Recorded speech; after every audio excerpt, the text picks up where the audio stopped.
I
have to admit, it took me quite a while to narrow down what I wanted to say to you today.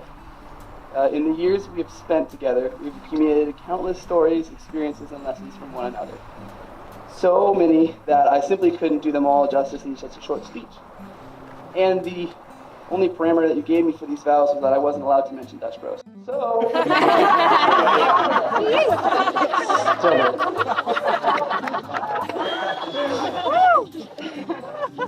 I wrote in my speech, pause for roaring laughter. He did. It is. There we go.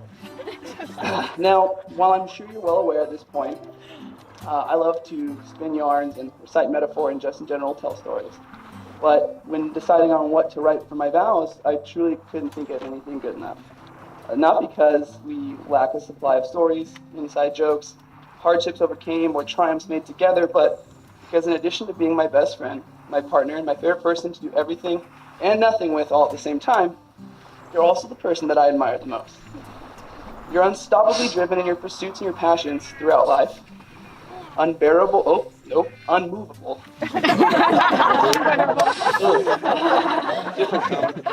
Unmovable in your beliefs and your morals, and compassionately devoted to those you hold dear. And for me, the greatest part of you is how you don't actually need me at all. You aren't dependent on me, but instead you independently choose to love me all the same. You don't need me to stand on your own, but instead you allow me to stand with you and walk side by side, hand in hand, together. And, hypothetically speaking, if some omnipotent force were to snap its fingers and turn me into dust, you'd be exactly where you fought so hard to be in life. Because you don't need me, yet you want me. You want me, nonetheless. You choose to love me so hard that I've never doubted it once in the time we've been together, and truly, I don't think I ever will. No matter how many times I may force you to ask the question, why are you the way that you are? You still kiss me and smile and accept me all the same. I may never be able to truly put into words just how much the care and affection you give to me on a daily basis means to me and how much it motivates me. So instead, I promise to spend the rest of my life proving to you exactly what you mean to me. Sad. I promise that I will always be here to listen to you when you've had a hard day, and that if you need advice, I'll give it. I'm sorry. But On those especially annoying days, you can just vent, and I will simply look you in the eyes and tell you that sucks. I promise to continue never knowing the real-life names of any of my favorite actors, so you will always have something to teach me. I promise to always lean in and whisper important plot points and crucial storyline info during Marvel movies when I know you'd be lost any other way.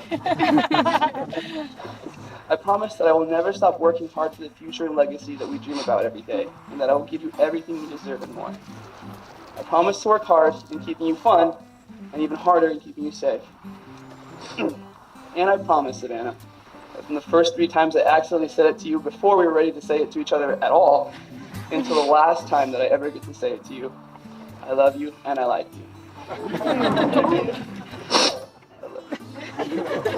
That's cute. Hunter. Although I didn't think we'd end up here when we first met, it only took a few months for me to fall in love with you. I'd known you only as the hot Dutch bros guy who looks like the werewolf from Twilight. Yet, in a short amount of time, you became so much more to me. I knew you were my stability when you'd listen to me complain about grad school and help me navigate whatever 800 things I was stressed about at that specific moment. And then offer to do the same thing again the next day, which you still do when I have a tough day at school. I knew I was in love with you when you crashed your roommate's bike, and instead of being annoyed that I had to stop my work to help fix you up, I wanted to take care of you.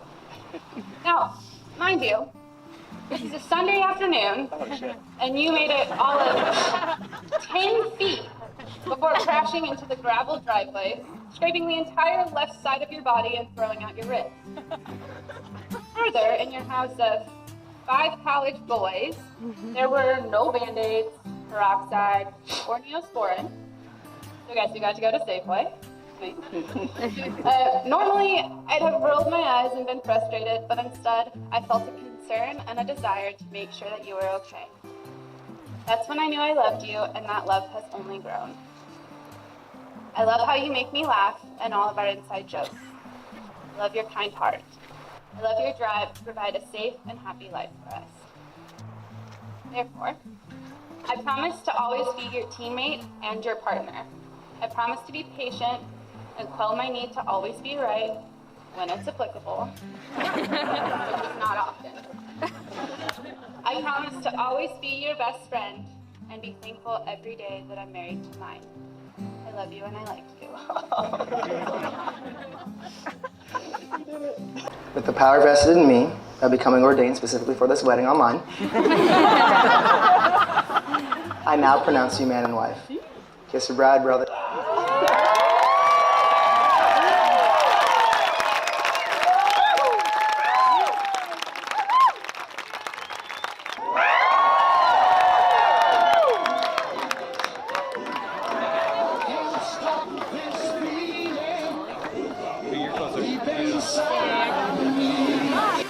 Do I look lonely?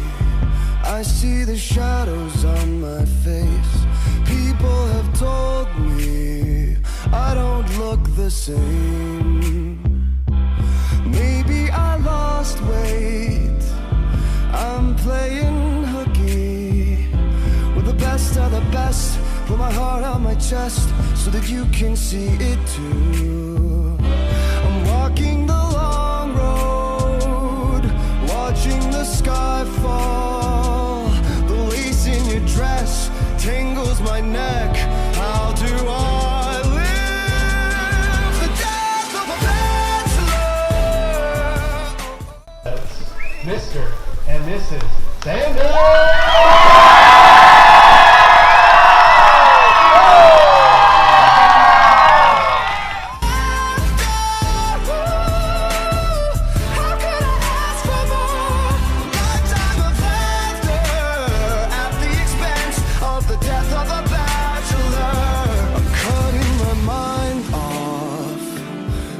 Like my heart is going to burst. Alone at a table for 2, and I just wanna be served. And when you think of me, am I the best you've ever had? Share one more drink with me. Smile even though you're sad.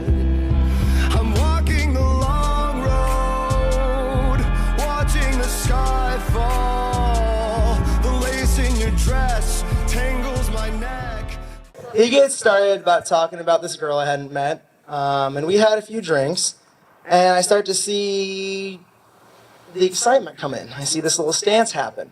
We're talking, and he's like, dude,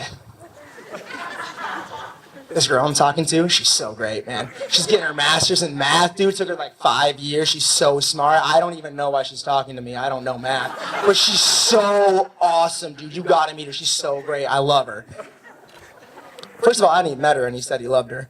So, weird. But that moment knocked me just flat on my butt. And that's when I knew Hunter had found the girl he was gonna marry. I didn't need to meet her. I didn't need to find her somewhere. All I needed to hear was Hunter talk about that one thing she was doing in that way. Within a few weeks of Hunter talking to her, I already knew that Savanna was the one he was going to marry. And I'm super glad he did. Sav, I've never seen my brother smile wider or laugh harder than he has when he's been with you. And I'm so glad that you're part of our family now. Cheers to you.